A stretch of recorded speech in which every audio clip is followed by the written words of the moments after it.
High, good morning সবাইকে।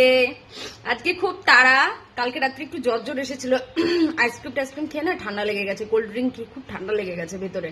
যাই হোক, আজকে খুব তাড়া, ছেলে স্কুল খুলে যাচ্ছে, গরমের ছুটি শেষ। আর হচ্ছে আমারও অফিস আছে। তো এখন 9:41, রান্নাবান্না সব কমপ্লিট।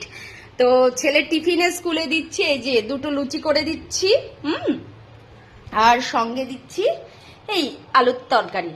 হ্যাঁ, আর সেম বরকেও দিচ্ছি ওই যে আলুর তরকারি আর আর ওর জন্য দুপুরে একটা ডিমের পোচ।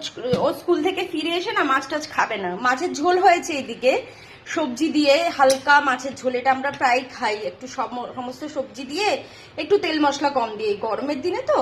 তো এক পিস মাছ বরের জন্য করেছি, ও খাবে না, ও ডিমের পোচ খাবে, আমি তো খাবোই না। আর হচ্ছে চিংড়ি মাছ দিয়ে, কুমড়ো দিয়ে, ডাঁটা দিয়ে একটু মাখো মাখো সবজি।